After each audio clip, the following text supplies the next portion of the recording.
Good afternoon, I'm Janita Robinson. I'm the Director of the Mission Sustainability Initiative at Forefront. Welcome to this afternoon's webinar, Is Your Organization Ready to Partner and Find a Match? I am really excited to be joined today by Mike Bertrand from Lutheran Child and Family Services of Illinois, by Rick Guzman of the Neighbor Project, and also by Rachel Rutenberg of Heartland Alliance for Human Needs and Human Rights, formerly with the Family Defense Center. And helping make it all work smoothly today is Emily Long from Forefront. We will probably take our full 90 minutes today. We will spend some time talking to each other as a panel, but then we will fully open it for questions, and we're happy to take questions throughout. I think as Emily has already mentioned, you can use either the Q&A function in Zoom, or you can use the chat to send it to just all of us, or I think to everyone. So with all that, I wanted to, and also as has been noted, this webinar is being recorded. Only the panelists are visible, and the recording will be made available to everyone afterwards as well if you have to jump off for any reason. So let me just start by providing some context for what we're hoping to talk about today. Are you ready to partner in finding a match? So this could be a big topic, and we are not going to cover it all. We're hoping to plant some seeds in your mind, but most of all to let you know that there are others who have been through maybe what you're thinking about, and there are pathways that you can follow, and there are resources available. You don't have to feel alone about it. But really, we're going to try to focus a lot on, like, how do you take those first steps, right? How do you know how to approach somebody? How do you know that you're ready? And I think for me, maybe most importantly, like, when do you do it, right? And I won't hold back on this. I don't think it's ever too early to think about it, but unfortunately, it can sometimes be too late. And we'll talk more about that. And then just what it means to be part of this community of folks who are thinking about and exploring or have implemented partnerships. And how you do it really with a focus on mission and values and culture and mission. Not stuttering, I'm just repeating it again and again, right? Because that's what it all has to come back to. And how, because of that, sometimes maybe if your approach, or if you approach somebody else, you say no, or ultimately decide not to move forward with the partnership. And then I'll talk about the resources that the MSI has to offer, and we'll all talk about some of the range of options in terms of partnerships, because I know that for some of you, when I say partner, you think I am literally just saying the M word, merger, but I'm really talking about a range of options, including co-locations and shared staffing and programmatic joint ventures, and anything really that makes a difference for the people that you're trying to serve and the communities that you're serving. So I feel like I've already been talking a lot, and that is not what I want to do today. So I would love to have our panelists do some brief introductions of themselves. And I'm just gonna go in alphabetical order. So I'm gonna start with Mike. Good afternoon, everybody. Thank you for having me as part of this panel. My name is Mike Bertrand. I'm the president and CEO of Lutheran Child and Family Services of Illinois. We're headquartered in the Chicago area, but operate around the state. In 2023, we'll celebrate our 150th year operating in the state of Illinois.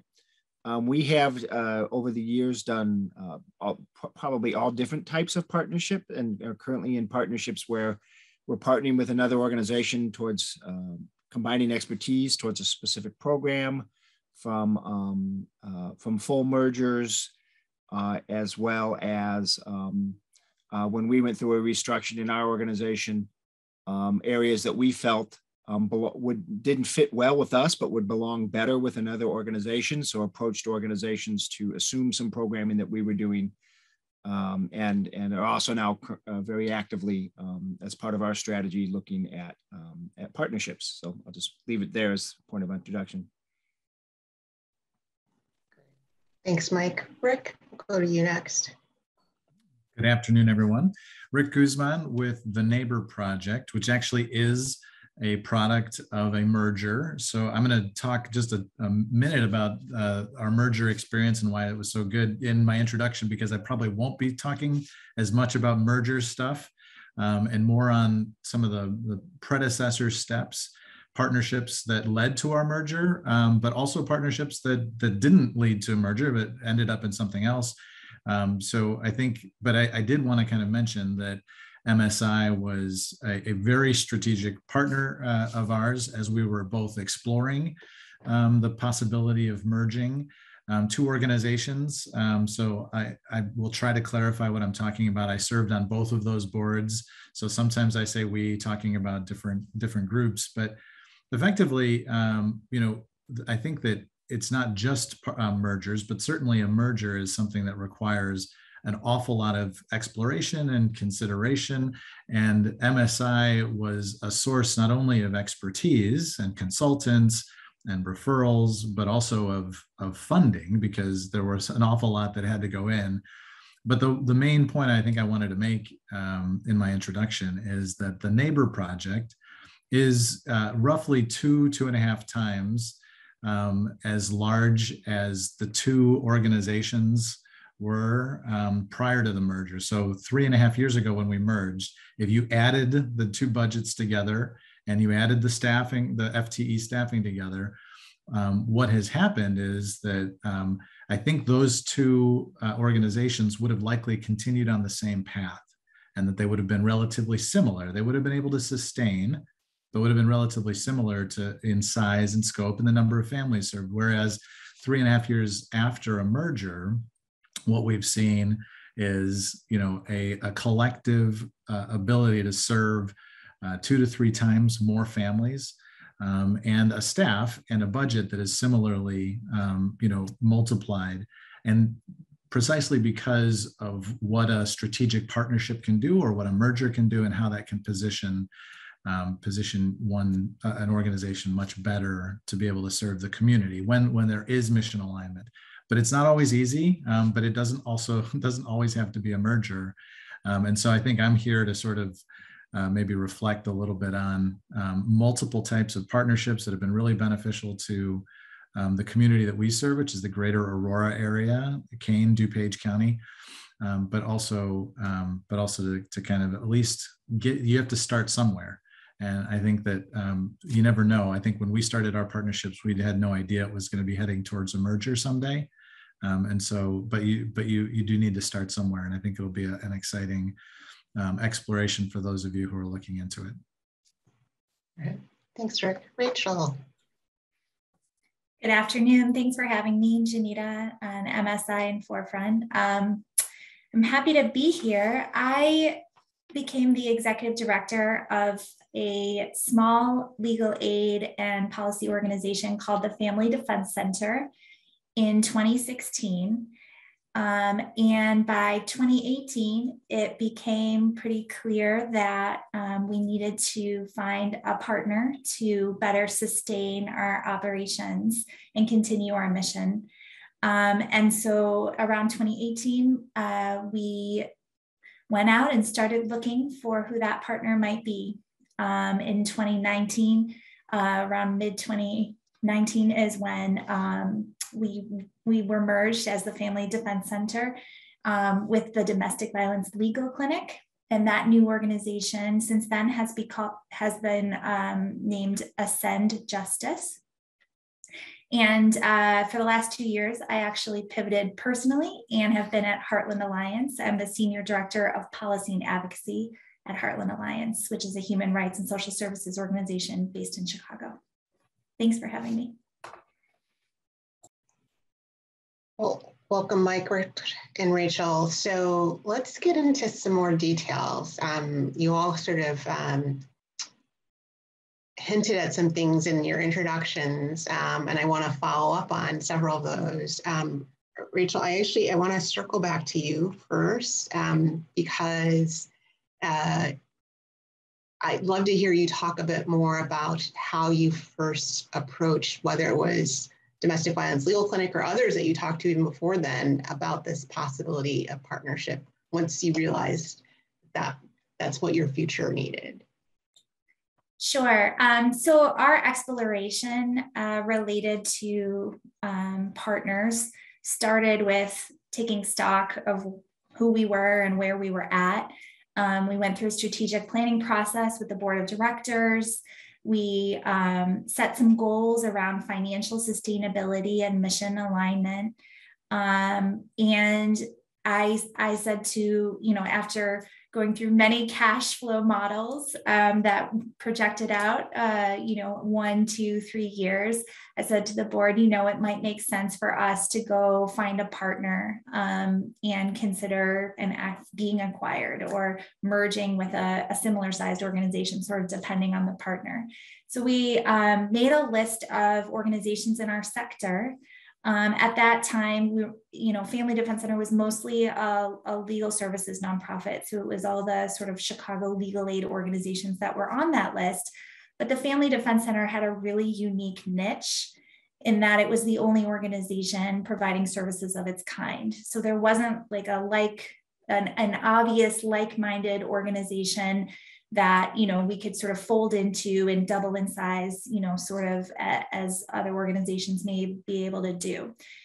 Instead, we really thought about what are some of our intersectional values? Where does our work show up in a really intersectional way?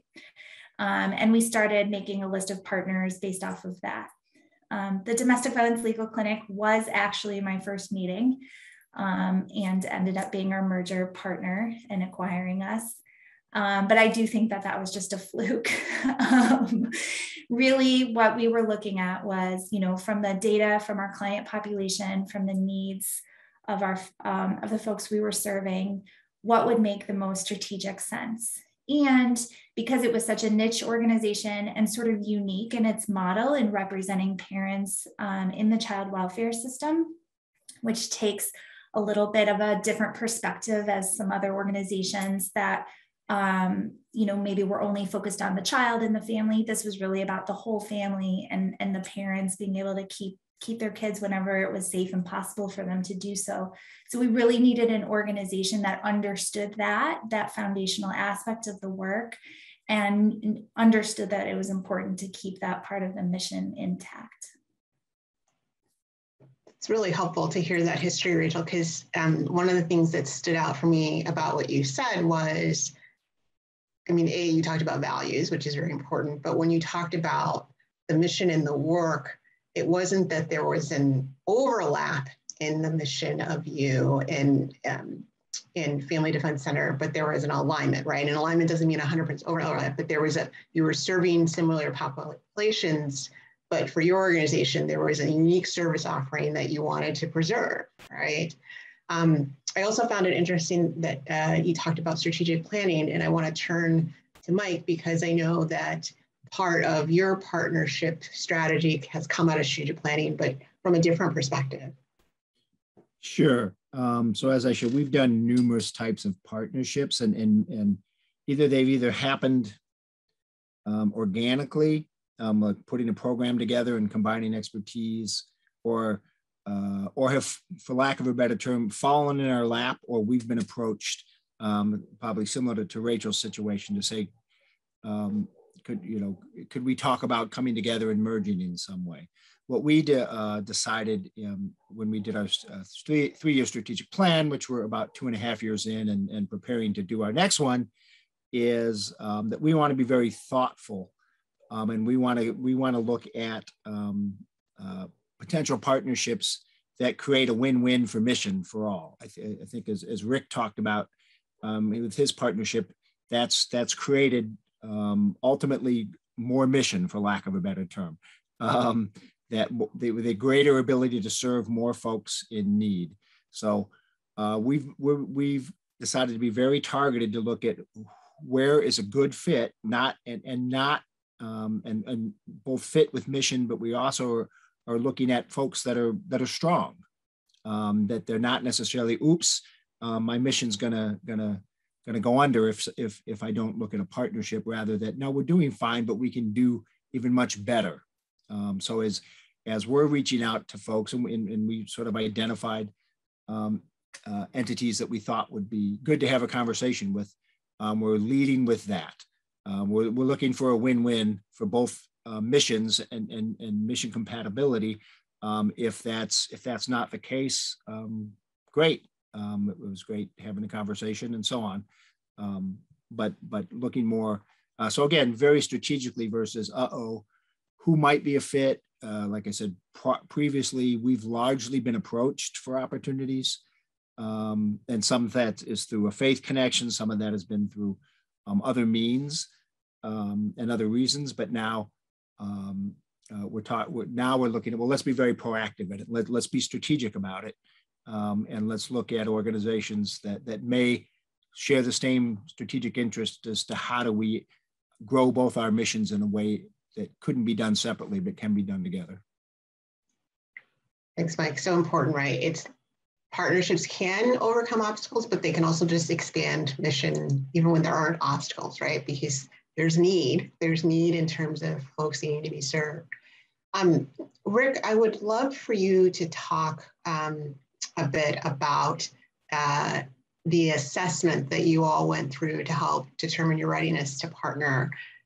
Because as I recall, right, the Mission Sustainability Initiative, which launched in October 2016, one of the first offerings, even before my time, was these things called the SRAT, which doesn't always roll off the tongue, but the Strategic Restructuring Assessment Tool, which is an online assessment from La Piana.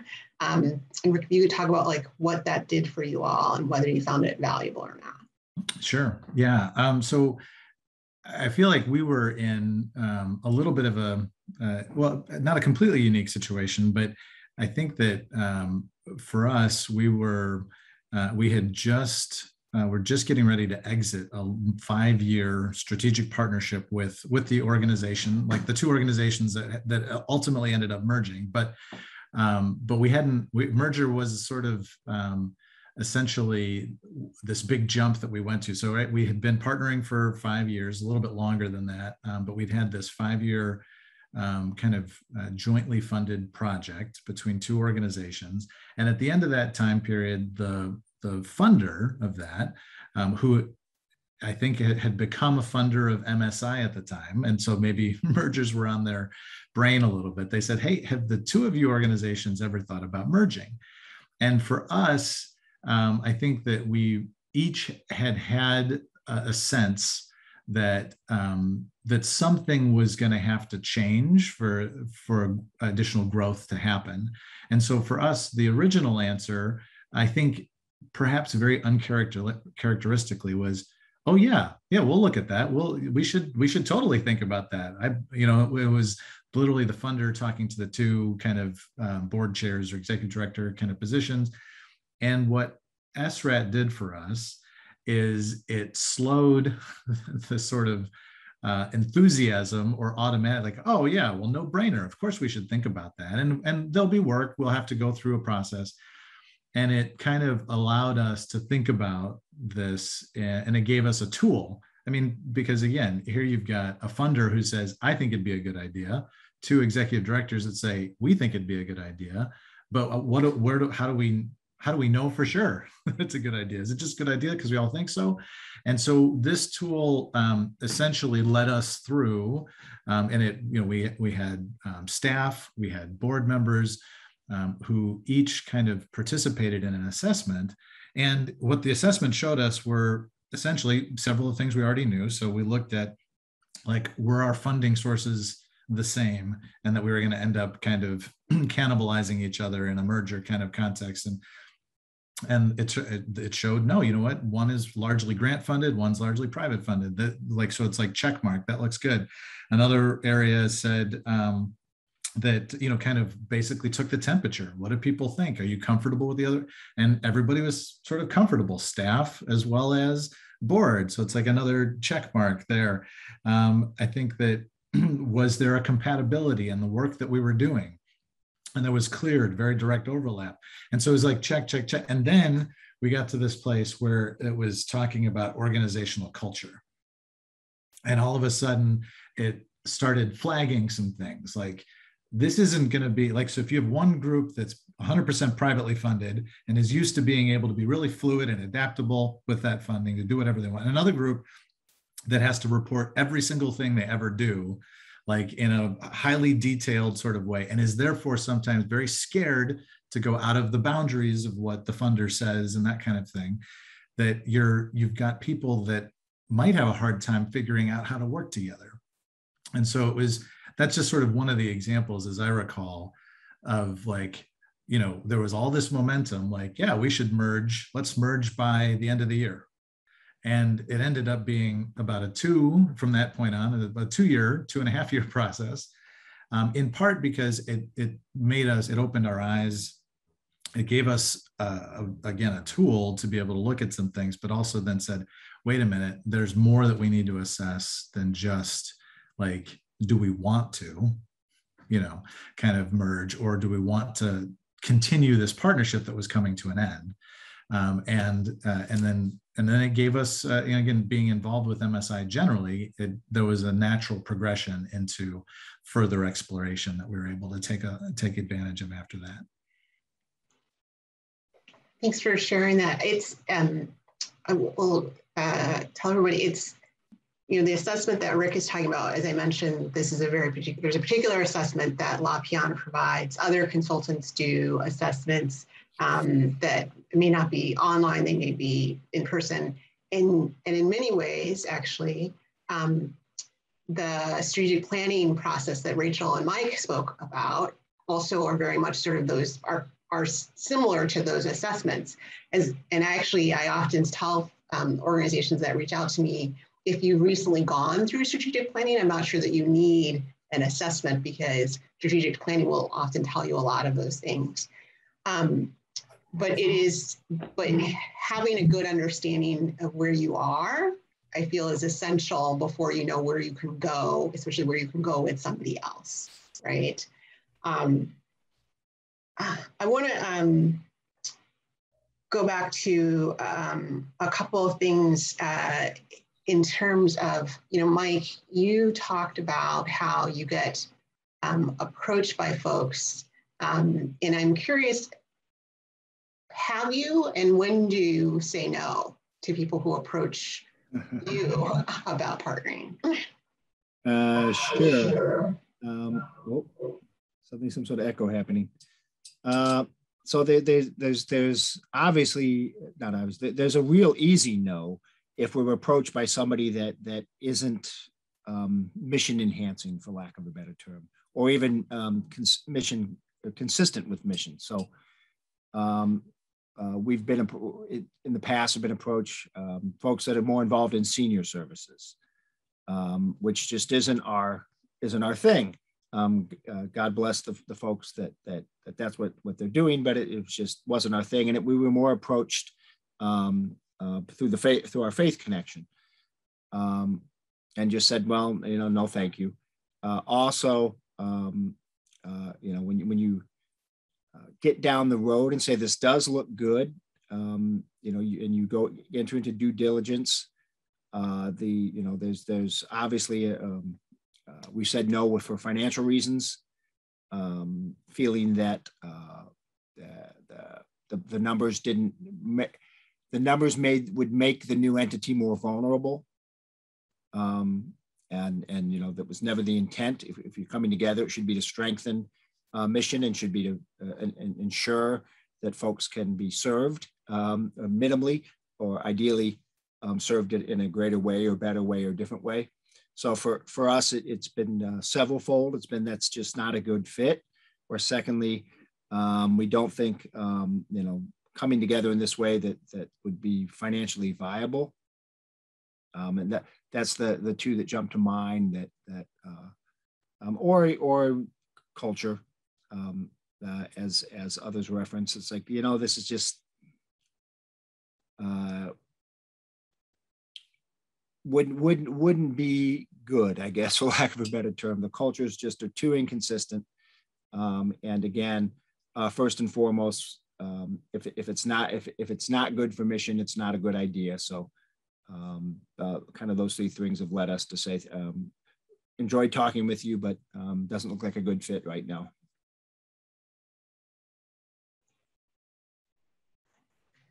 Thank you for that. It's interesting. I think a couple of you have mentioned culture already. Rachel, Rick, you mentioned in terms of culture related to funding. I think Rachel, you mentioned about the idea of comfort. And I wanted to actually maybe jump to the question of, you as leaders being comfortable with this idea of partnership, but what does it mean for everybody else involved in the organization, right? How do you make your board members comfortable, your staff, and maybe even your funders? I don't know, Rachel, do you want to start with that one? Sure. Now I'm echoing. Okay, thanks. So comfort for us, we were in a constant stage of transition at the time that this partnership opportunity was something we decided we wanted to pursue. We had just come off of a founder transition, founder and longtime executive director who held a lot of deep subject matter expertise and was a litigator. I mean, she was doing the legal work herself and leading it. When I was brought on to the organization as more of an organizational leader to build the capacity to more management and development of the organization,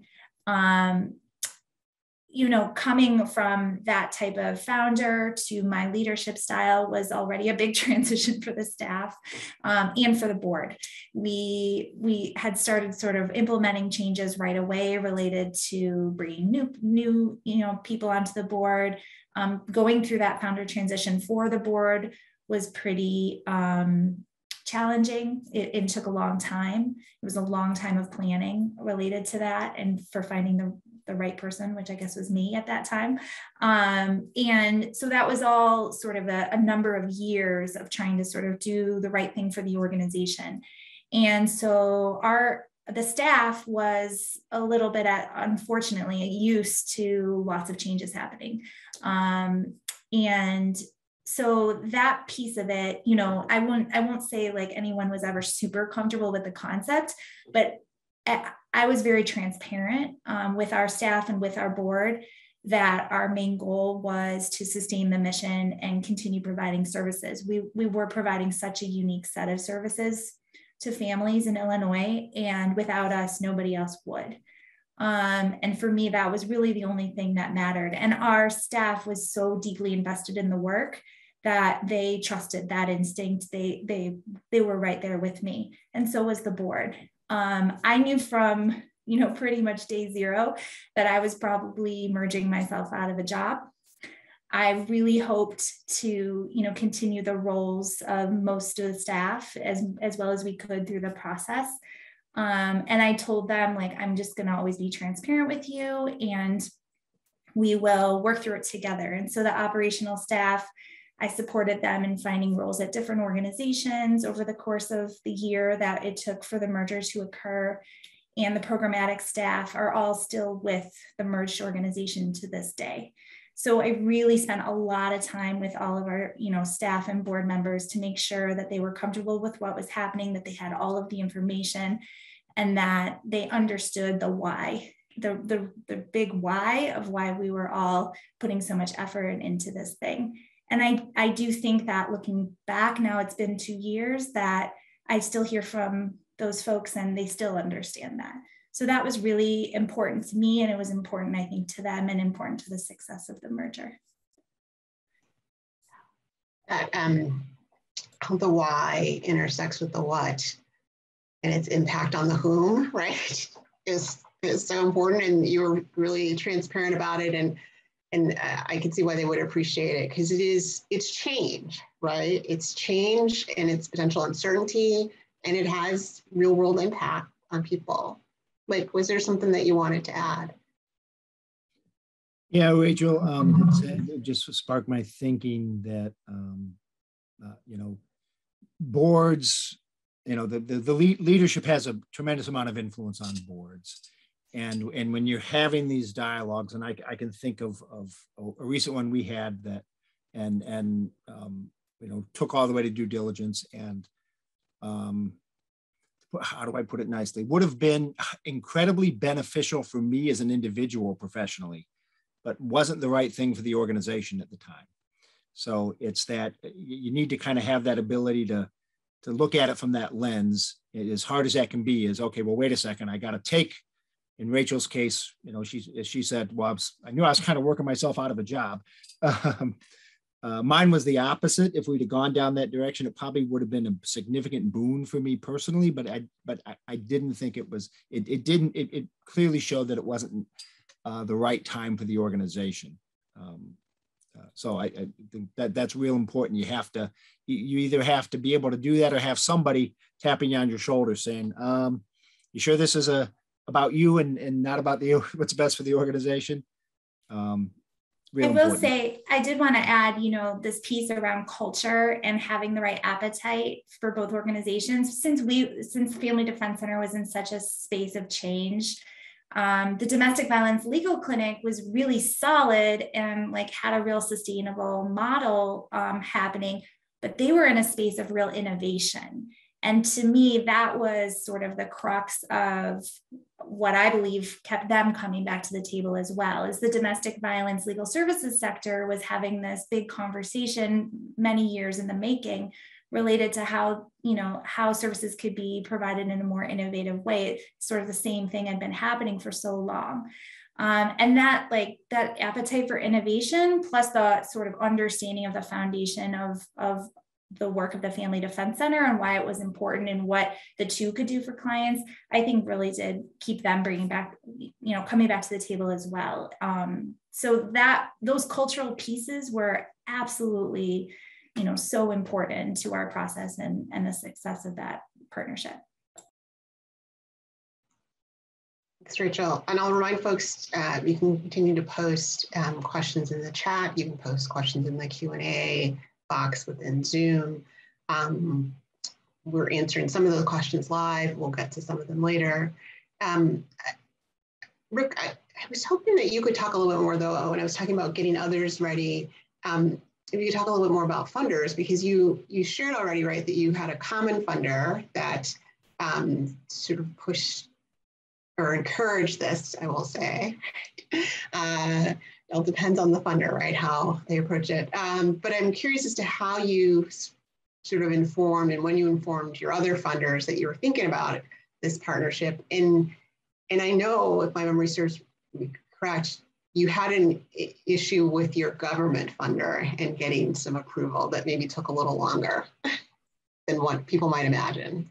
Right. Well, and some of that, again, so there's kind of two different ways to answer this. So with respect to a partnership, and maybe this was said, but like, I think that all of us are used to varying levels of that. But when we're talking about partnership here, we're talking about something that goes beyond a referral partnership, right? We all have partners with whom we refer back and forth, and maybe occasionally, but something more significant.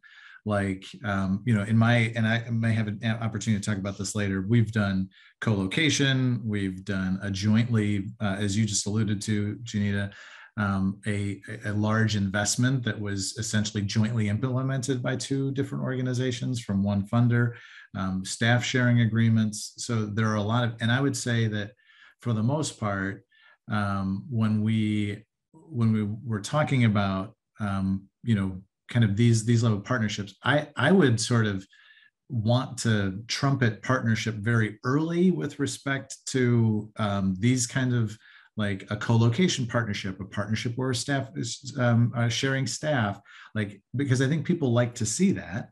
And it also helps to increase stakeholders, right? So if you care about this organization, maybe, there's a lot of mutual benefit that comes from that. But when it comes to merging, that is a little bit different story. And I feel like that's where there's a lot of behind the scenes puzzle pieces that you have to figure out. What are the consequences? Who does somebody need to actually sign off on this, as was our case? Because there's a legal change that's happening to the organization. And it can sometimes, depend on what form of merger may be taking place, those kinds of things. But I think most people probably listening have have applied for grants where a pretty standard question is asking about partnerships. And most of the time when they're where a funder is asking, are you guys, how do you collaborate with other organizations in the community? What kind of partnerships do you have in place? And again, I think most funders are actually, they want to see generally that you're a collaborative organization, that you work with. And so they'll take an answer about referral partnerships. But one of the other hats I wear is on the board of our local community foundation, which just recently kind of joined the Mission Sustainability Initiative, in part through, not exclusively, but in part through my advocacy for it because of seeing its impact. But I think that as a funder in that case, what really stands out is when organizations kind of talk about ways in which their mission is furthered in ways it wouldn't be without another organization, or when they have gone beyond. Maybe they started with a referral partnership that went back and forth, but then they realized, hey, we need to have co-located office hours, or we need to go beyond that to something else. And so while I think if you're talking about something that might lead to merging, there in some ways those are cards that sometimes by necessity you have to hold close to your vest for a while, particularly publicly. But when you're talking about partnerships generally, I think that early and often is when you talk about it with funders, as well as I think to some extent publicly. I think that again, when there are two organizations working together to try to create more mission, as Mike mentioned, that's something that people generally respond well to. I think just your own state, your own donors or stakeholders, but also again funders like to see that, and they like to see it again as an example of something, or maybe they oftentimes will like to fund it. Say here's how we have been partnering together, but if we could, if maybe there's some resource that is needed to be able to help move that partnership to a next level. So I don't know if that fully answered the question that you were getting at, Janita, but there are I think multiple ways to answer that question, I guess. There are, and I appreciate you sharing, right, that funders often ask about how are you partnering with other organizations, right? And this is might be a slightly different way than they're thinking about it, because we're talking about things that are long-term and permanent.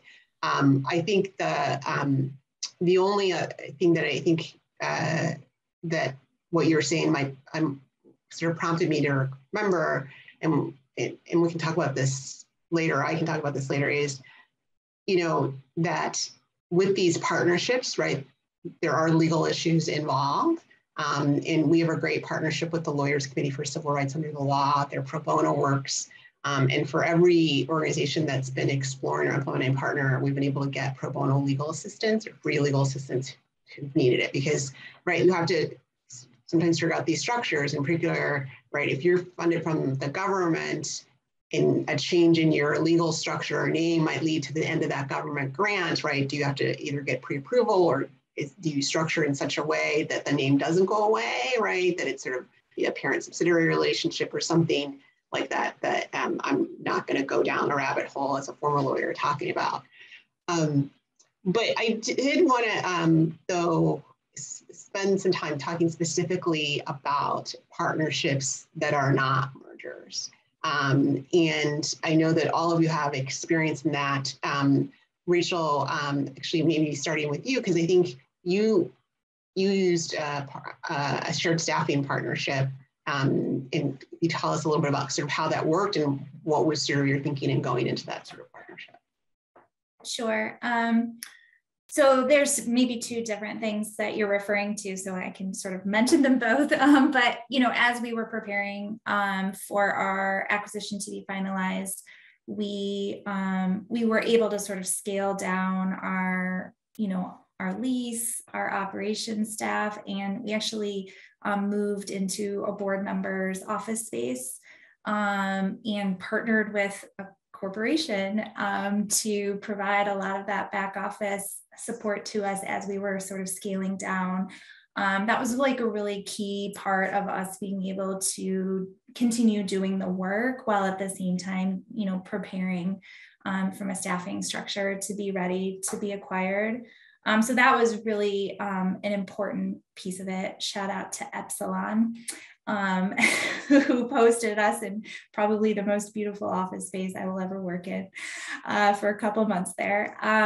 But secondly, during that time, we were also seeding a pretty innovative project that piloted a co-location model between domestic violence advocates and Department of Children and Family Services staff members in Lake County. And so that too was a innovative partnership on our services side that was seeded actually during the same time that we were exploring and doing the acquisition, but really was a great seed for this like sort of innovation piece that our future partner was so interested in seeing develop. And to this day, that pilot is still going on. The folks are co-located within the DCFS offices, providing domestic violence advocate support. And I hear about it often. It's going very well. So that's like another sort of example of that shared staffing model that could be possible. Thanks. And Rick, you've briefly mentioned several different partnerships. And I'll be brief with each of them here, but we use staff sharing in sort of an opposite way, right? So Rachel just talked about how it was effective in helping to bridge from one kind of position to the new long-term merger, or in our case, and in one of our cases, I should say, one of the organizations that ended up in this merger way before there was any merger conversation going on was essentially, it was transitioning out of being just a very small, almost like foundation, just doing fundraising for some local needs and partnering with some different nonprofits to do that. And essentially was able to utilize people who would work part-time and didn't need benefits and didn't need a lot of the back office kind of thing. And then as we were getting ready to hire for some very immediate needs, we sort of said like, oh, but we can't, like, we don't have an ability to offer benefits or retirement or any of those kinds of pieces, because the people that have been working with us thus far haven't needed those things. And so one of the things, and this is a slight tangent, but one of the things that had been a real benefit to us to put us in a position to explore different partnerships was, my wife and I started one of the organizations that merged into this and had been just doing it as volunteers, total separate vocations. And so, but one of the things that we're obviously very passionate about it. And we went to different organizations and said, like, hey, you guys have kind of a similar mission where there's a lot of similar things that we like, and like, how can we help you? And one of the things that ended up doing was just, we ended up volunteering ourselves to serve on several boards, right? So people would say, well, you want to join our board or do you want to help in this way? And so as as a predecessor to partnership, and one of the things, because trust is such a major factor in partnering, one of the things that opened up doors to things like staff sharing or co-location was that one of us actually was serving on another person's board and had gotten to know those other board members and the leadership of those organizations and established trust that this wasn't about trying to further our own thing, but that we were invested in their mission as well. And so then when the time came for this smaller organization to take a leap into employing full-time individuals who needed benefits and those things, we were able to do some of that through a partnership, through an organization that I was serving on the board of at the time, and there was the trust established. And they said, well, how about, like, there's this sort of joint thing we both have been wanting to do.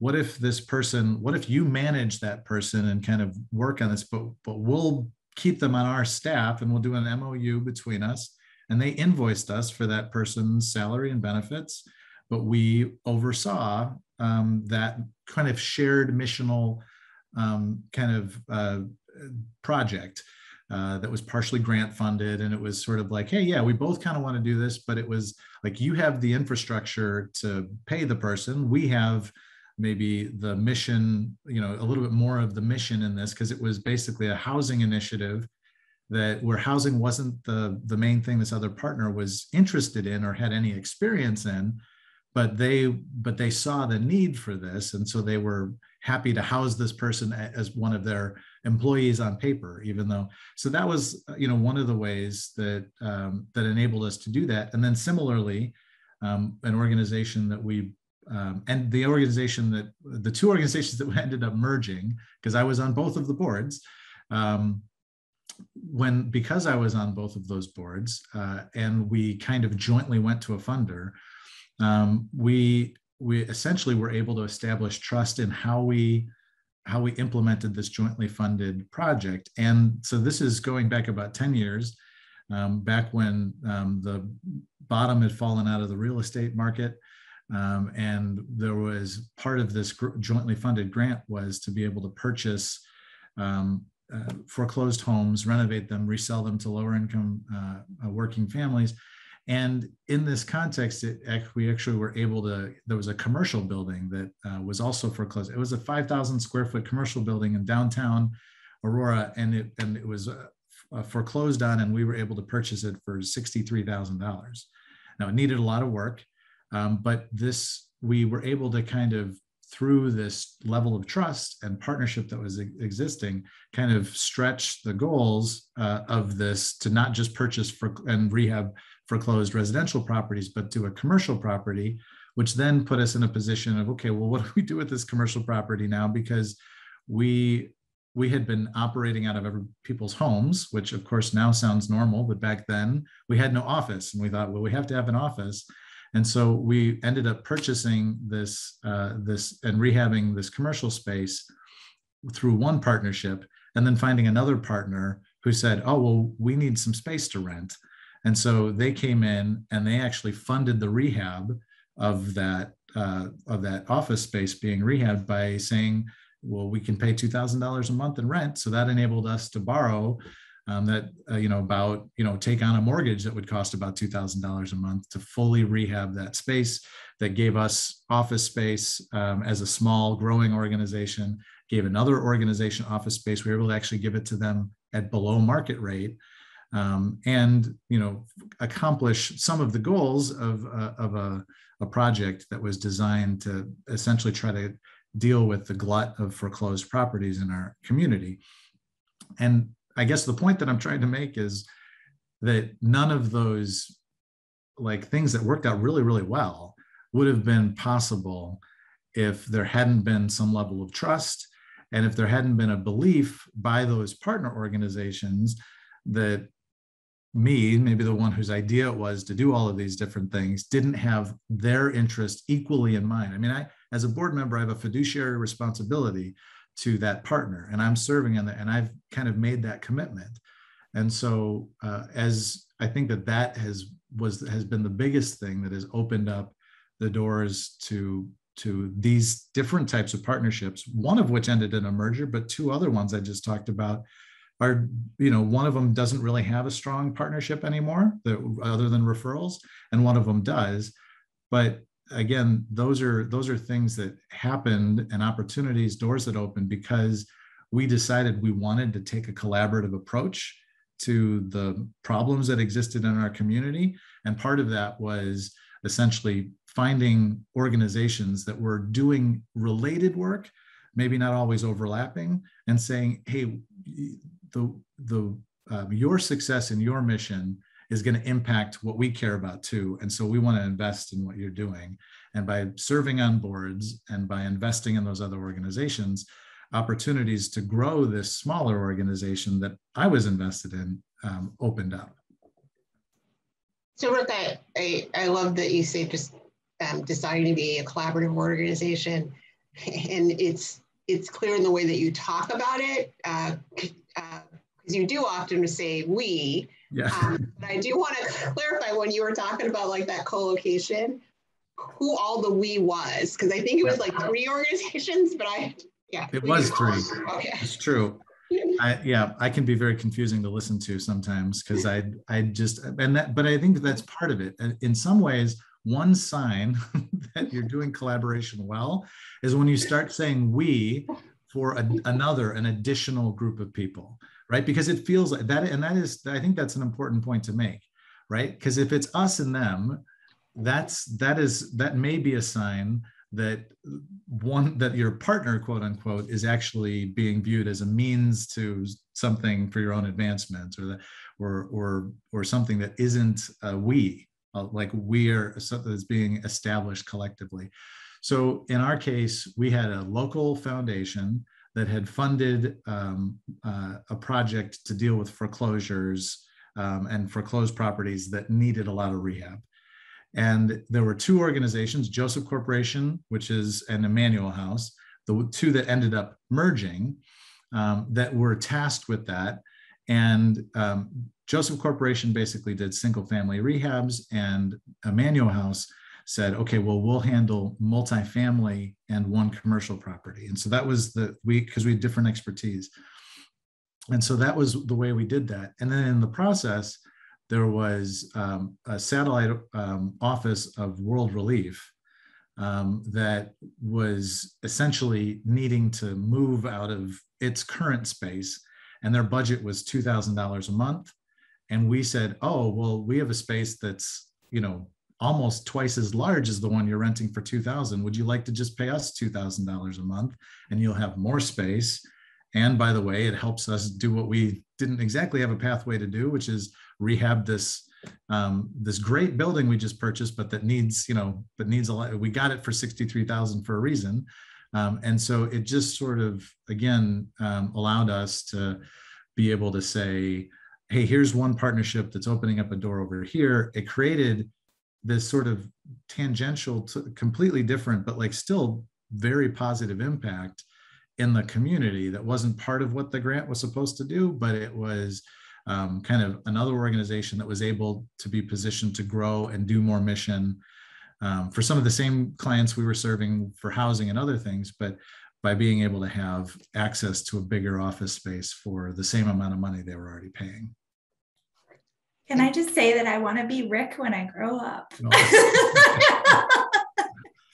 But the relationship management and the trust that he speaks to is really the foundation of it all. And I have not ever been good at that sort of those organic outputs of that, right? Like I'm a little bit more like, okay, I have a calculated goal and these are the steps to get me there. And this is what I'm going to do that. But the trust is the foundation of really everything I think we're talking about. And when I was talking about the co-location between the domestic violence advocates and the Department of Children and Family Services, we had previously been suing DCFS for their practices related to how they were treating domestic violence victims. And over the course of like 3 years, my amazing staff person, Sarah Block, who's still working on the project, built a level of trust with the same agency that we had been suing all those years to say, this is the answer. The answer is to actually build trust, build relationships between our advocates and our staff, and work together in the beginning. And so it's just I feel like you just encapsulated the entire presentation in one word. And there are lots of tools to be able to help build that trust. I think there's a question in the chat about, assessments and stuff like that. But I feel like they're all to prove or to show some level of due diligence related to trust. So.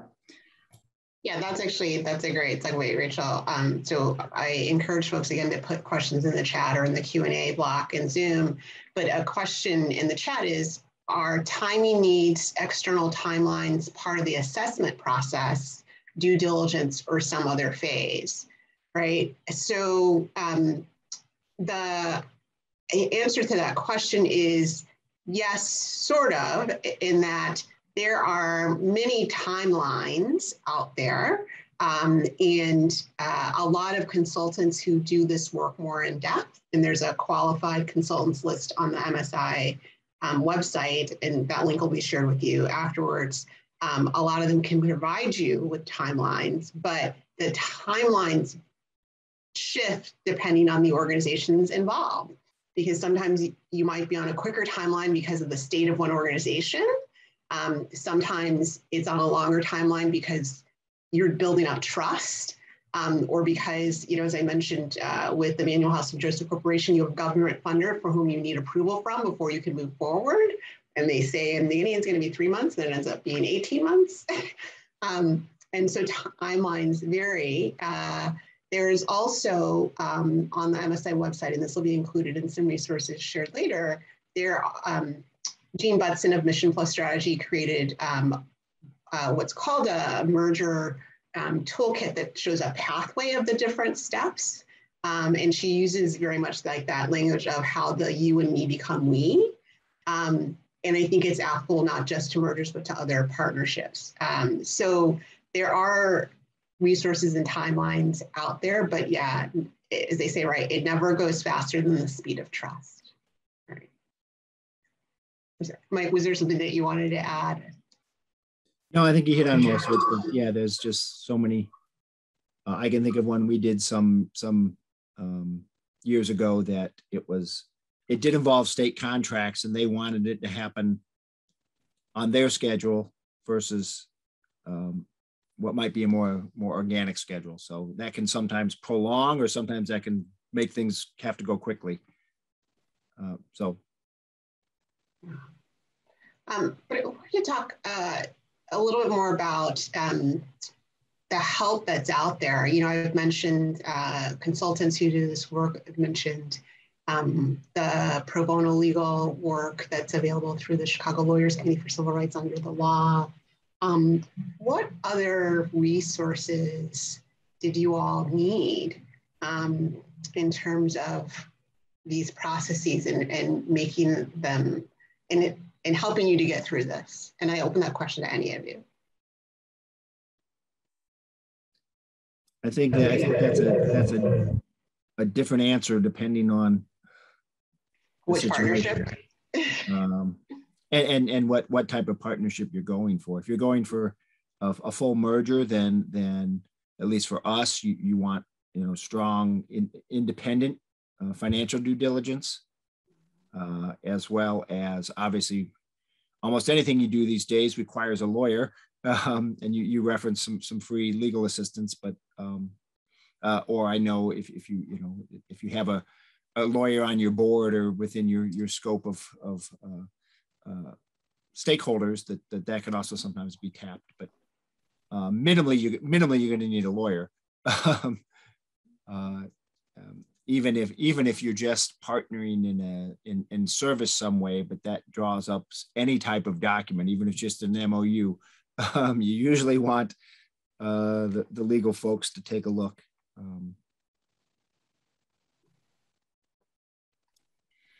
Yeah, I think that it would be similar to what Mike was just saying. If it's a lot of the partnerships that we had, took the form of pretty standard documents, right? That were like an MOU, a lease with a lease addendum, kind of. But and so it is a good idea, I think, because that's the other thing is that it's a good idea to have the partnership that is going beyond a referral kind of relationship to be memorialized in some sort of document, because it's actually helpful in maintaining trust, right? So because the worst thing that could happen is that there were a couple of different ideas or assumptions that were made by different parties, like, oh yeah, this will work, we know each other. It's kind of like an agreement within the family to sell real estate, right? There could be that could be like a really sticky situation to be in. It's probably where it's most advised to have written. Of course, as former lawyers, as Janita mentions, we know that no contract for real estate is actually valid unless in writing. But that's the kind of thing that you have to actually, I think, take some steps to protect trust there by making sure that you do have something written that memorializes the understanding of each party and the actual agreements. Is there with many of our partnerships, there was money going back and forth, and you want to have that agreed to up front.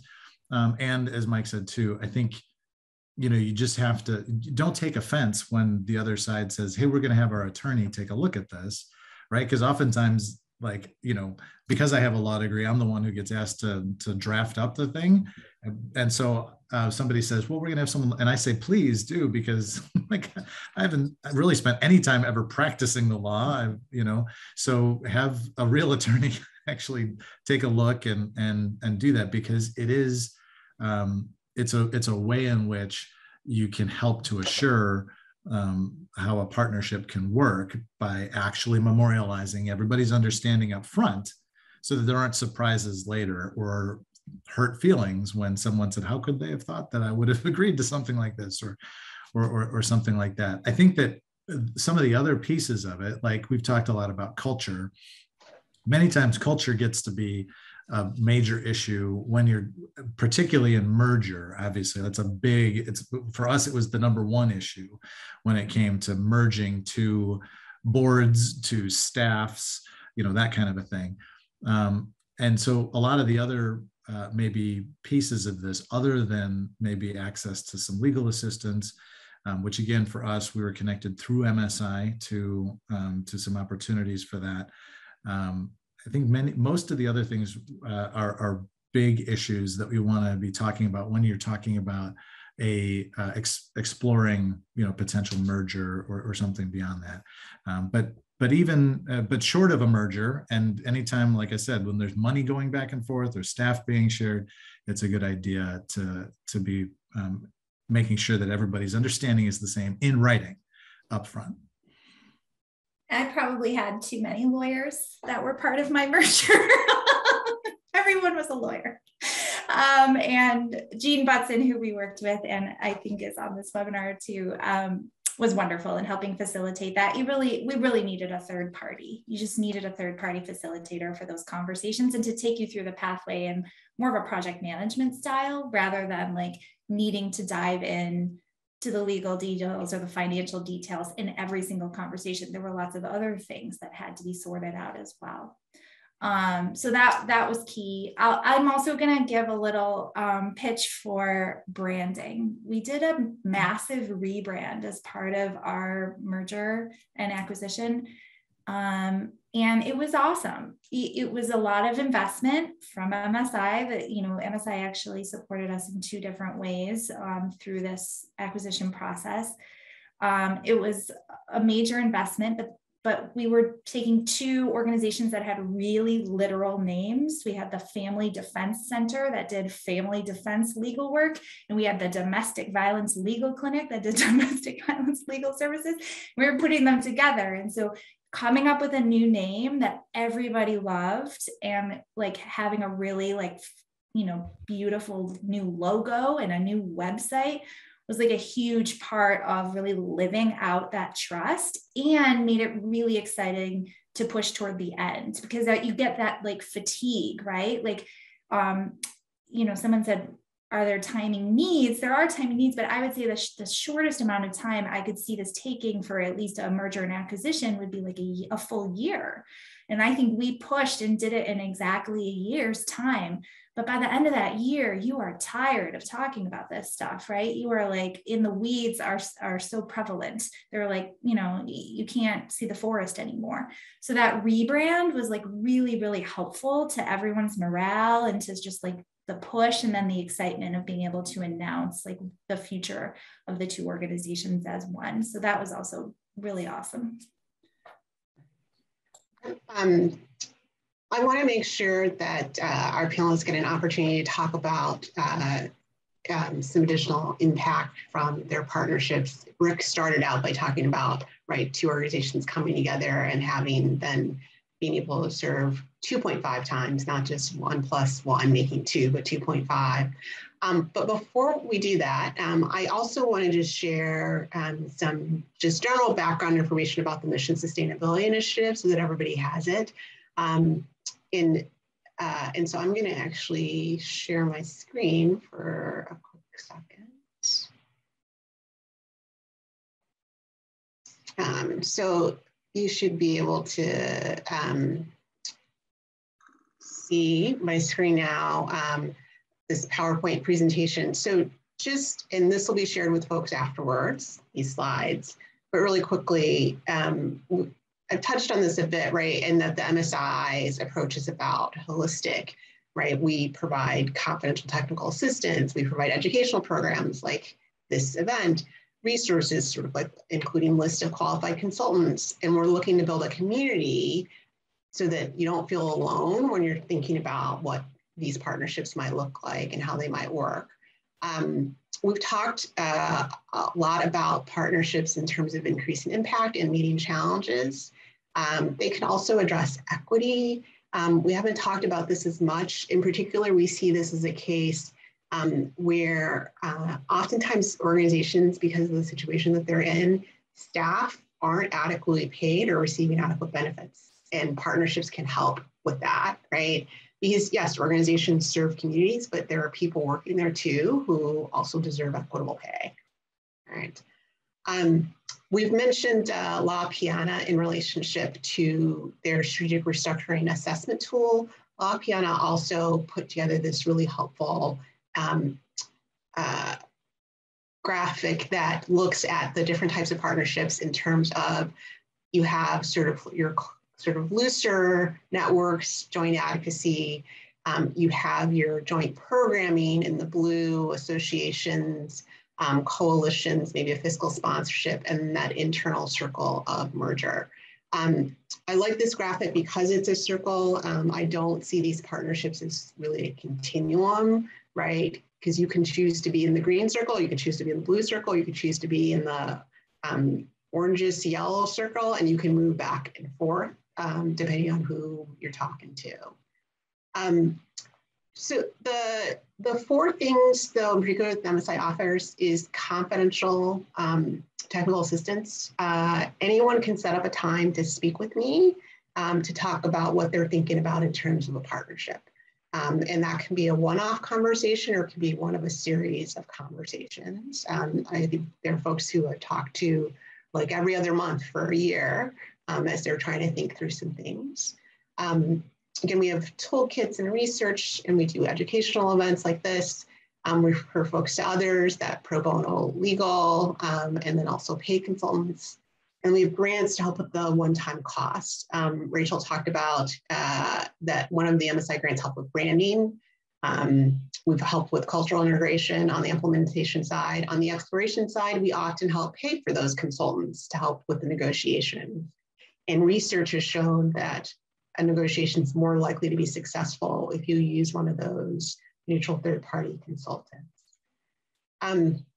This is just some data on some of the technical assistance that has been offered during the first part of this year. Again, it was on a range of potential partnerships from fiscal sponsorships and back office services, shared staffing. In a third of the organizations who reached out to me had yet to identify a partner.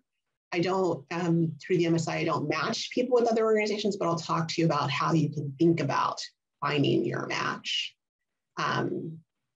Just some feedback on folks in terms of those conversations. And then, you know, I mentioned a few times this qualified consultants list. I've mentioned the pro bono legal support. The Turnaround Management Association also provides some good free support. This is just information on kind of what impact you might have if you choose to even explore a partnership, not even implementing that partnership. Folks from last year found that they saw a positive impact on board engagement, on their own clarity and strategic direction, on financial strategy, and on their openness to think about partnerships in the future. And at the MSI, we say that we are agnostic as to whether a partnership should go forward or the type of partnership, but we do think it's valuable to explore the partnership. And this is just, I think, this says it all, right? This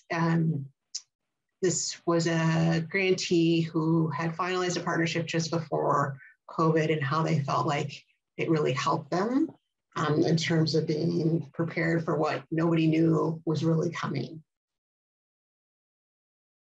And what we found is that in relationship to COVID and what's been happening in the last year and a half, that yes, those who've already been through partnerships and had them finalized, well, they were in a better position. For those who were exploring partnerships, it has led to longer explorations, and that's fine. We are all juggling a lot of things. And we can only, we can only do so much, because as Rachel said, with her partnership expiration right that year, even pre-COVID, going through it that fast took its toll. So figuring out next steps, if you want to set a time to talk to me, you can reach out. My email address is there. And as I said, the calls are confidential. And you can reach out regardless of where you are in terms of exploring a partnership. So as I said, these slides will be shared with everyone. If there are no final questions, I wanted to make sure to allow each of our panelists to talk about kind of evaluation impact, right? And I'm not going to tell you which partnership you're talking about, but pick a partnership and what was the result of it? What did you learn from it? And any parting words of wisdom that you might share with our audience. Rachel, I'm going to start with you. Let's do Rachel, Mike, and then Rick. Sure. So the obvious impact of our merger was that the organization's mission continued on. I won't say that it was perfect. I mean, we took an overlapping set of client characteristics and really leaned into the values piece of where our missions overlapped with the two organizations. I do think that's taken some of the family defense, the full scope of what we were doing as our own organization, and trimmed it down a little bit to better fit the needs of the domestic violence clients that the former legal aid was serving. And now they've also started a new project for incarcerated survivors of gender-based violence. So those overlapping characteristics of client populations, I think, really strengthened the services that are able to be provided to those specific folks. But that also means like making some choices. Like there are certain things that are not being done now that are part of that. So I think it did have deeper impact in, achieving the original mission of the Family Defense Center, and yet at the same time it has sort of redefined itself as Ascend Justice, which is the new organization. The impact on the mission and the impact on the clients obviously was the absolute, top most important piece. Like I said, the programmatic staff are still with the new organization. That also, not only warms my heart, but also makes me feel like if we were to more evaluate the merger as a process, that, we were successful 2 years later, over 2 years later, almost 2.5 years later, with those folks feeling like they could sustain their careers and keep the work going in a new organization. So that's also piece of how I sort of evaluate that, how it was a success. What did I learn? I mean, I'm a person who is not afraid of risks. And I'm sort of like, if you don't play the lottery, you're definitely not going to win. And so with partnerships like this, like exploring them in my mind really has no downside. And because I want to be Rick Guzman when I grow up, the more organic partnerships also seem like a great way to go to, right? So whether they're like something that's an absolute necessary for the organization, or just, putting feelers out there to more organically make your organization stronger, I don't really think that there's any losing in this.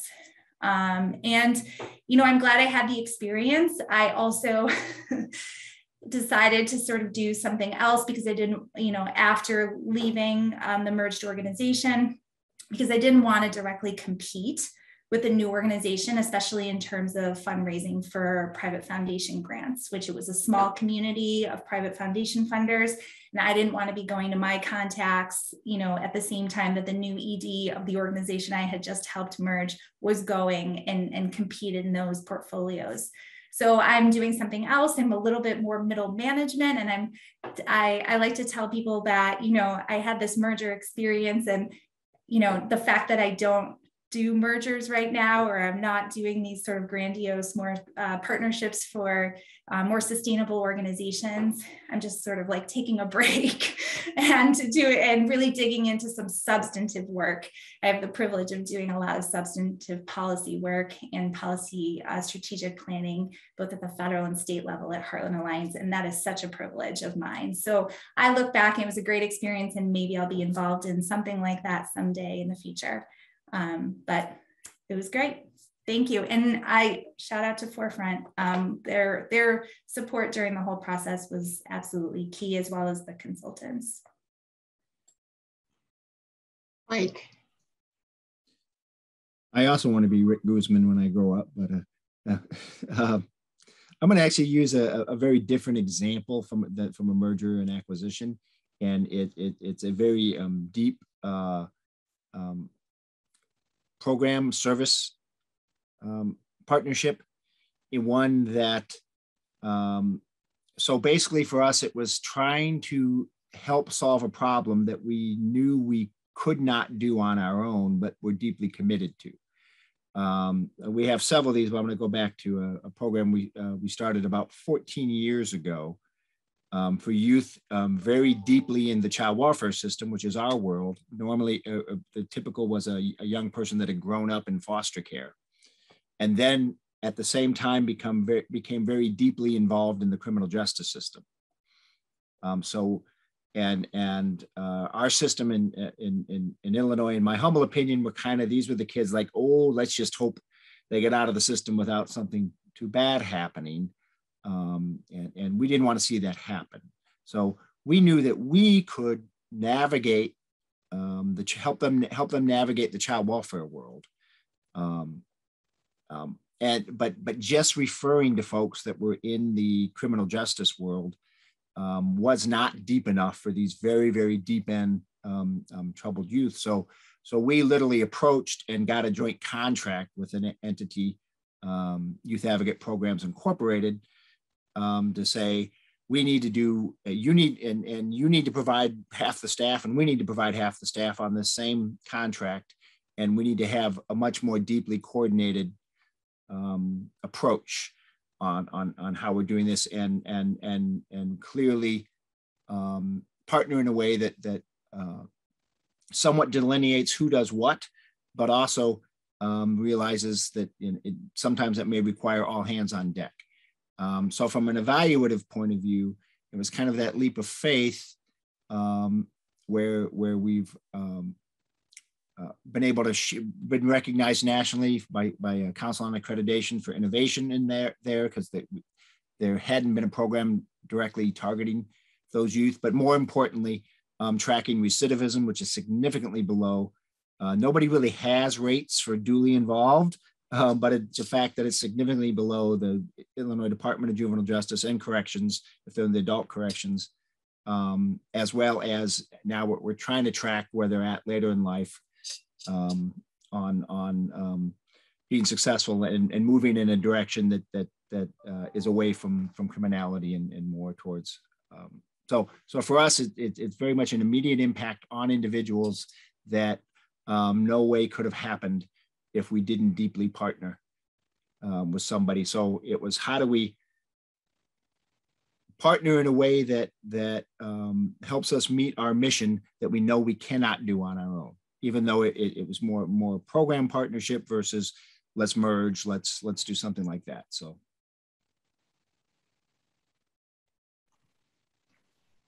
That's a great lesson, right? How to partner to do something you can't do on your own. Rick. All right. Well, thank you guys. And it's interesting. It's funny. We'll all stay in touch here. And this is the value of some of these things, right? Is you hear something that resonates with you, and you want to, and by continuing this work, and I think this is the second panel I've worked with Janita on, and continuing to kind of be almost, I feel like, a little bit of an evangelist, right, for partnership, right? Like we ought to be doing more of it and recruit more people into this work. But it's funny, Rachel. I appreciate your comments, but it's funny coming from someone at Heartland Alliance, because I think Heartland Alliance is what I want my organization to be when we grow up. So it's a great model, and interestingly, one that we kind of looked at a little bit when we decided not to merge with another organization with whom we had a partnership. And because it sort of felt like, okay, well, this was a homelessness organization, and we do home ownership, and wouldn't it be great to have this spectrum of homelessness to home ownership? But really, it's very different kind of work. And the answer essentially was, well, unless we were going to do like a Heartland Alliance model of like kind of multiple organizations within one, so anyway, I admire everything you do, and it's great to be in touch with other great organizations doing this work. I had already mentioned, we are currently, whereas our two organizations prior to the merger 3 years ago were maybe serving 600 families. That's, depending on how you count them, which is always a thing. I'll just say it's more like 1,500 now, right? So it's that 2.5 times as many people as we would have, and I feel pretty confident we would have been able to sustain but not grow the number of people that we were serving had we not gone down this deeper partnership pathway. And so that's one thing that came out of it. But I think that we're fortunate to be a chartered member of an organization called NeighborWorks America, which is a congressionally chartered group, and part of their reporting back to Congress is they do an assessment of us every 3 years. And so prior to the merger, the organization, one of the organizations, had kind of fallen to the very lowest. It's a 6-level kind of scale. And that scale has, vulnerable, serious, satisfactory, good, strong, exemplary. And so we were at this vulnerable state. Something needed to change. Again, I think it probably could have sustained. But after the merger, we had our triennial evaluation come up. And because the merger process essentially was like a strategic planning process for us, and we had made a number of commitments and changes and strengthened some things organizationally, and we'd just gone, with Mission Plus strategy, we'd just gone through and created some I think organizational structure that was lacking. We were able to move just shortly after, a few months after our merger, to the good, right in the middle. And then it's been 3 years since then. So in August, we just got our evaluation again, and we don't have it yet, so I don't want to jinx it, but they're telling us that we're on the pathway. It's possible, I should say, that we could go from the lowest to the highest in this sort of 3-year time frame. And I think because collaboration is when it's done right, and when it's done in trust and relationship, and with careful planning, means that 1 + 1 really is more than 2. And so, we were able to, I think, create an organization that had capacity then to do the kinds of exploration of, what kind of technologies do we, all of the things that, like, yes, someday we'll get to those kind of things as a small organization are really hard to do. But as a combined organization, we were able to do a lot more. And the final thing I wanted to mention is, again, both of our organizations, I think, have been struggling with, as all boards, how do we diversify our board? How do we diversify our staff? How do we reach parts of the community we're not currently reaching? And because the collaboration allowed us to grow, growth is the easiest way to do those kinds of changes. And so we went from being, about an 80% white board to an almost 50-50 board. We went from being about a 3/4 white staff to almost flipping that completely around to where we're about 2/3, 1/3 kind of. And again, that's the work that is going to be needed, will lead to reaching the parts of the community that we previously weren't reaching, because we now are a better reflection of our community. And able to do that work. So there's the impact, and you measure in terms of the number of people you're serving, the kind of grants you qualify for so that you can grow your staff. There's the impact in terms of the health of your organization, being able to actually pay attention to kind of some of the boring stuff that is really important to have a healthy, sustainable organization. And then there's, that final piece of being able to kind of grow into the work in the areas that you need to make equity an actual achievable mission, and not just continuing to serve the lowest hanging fruit kind of thing. So as I said, I think we're all a part of this because we believe that partnerships can lead to these bigger and better things. As Mike said, more mission. I mean, I think that actually is the right way to do it. More mission being accomplished in your community as a result of just being willing to explore those partnerships, seeing which ones turn into something great and which ones of them just, stay referral friendships. But again, I think this work is just really important if we're going to be able to accomplish the things we want to within our communities. Thank you. So Rick, Rachel, Mike, I appreciate all of you. I think that you are all evangelists for this work and providing beacons of light for others who are trying to figure it out. I want to thank Emily for all her help on the logistics today, and for all of you in the audience. I will maybe try to rephrase something that Rick just said about collaboration when done right, and the spirit of trust and focus on mission really is what makes a difference. And so know that this, for many of you, might be a start to thinking about it, but it doesn't have to be the end. And please reach out so that I can help you along the way and point you in the direction of others who can help you along the way, because there is a community out there. But my thanks on behalf of Forefront. We're going to post a survey link in the chat for folks to complete. I know that, again, there's a lot going on in the world. We really use your feedback in helping to plan for future events. But I am so grateful to everyone who participated today, but again, in particular to Mike and Rachel and to Rick. Thank you all.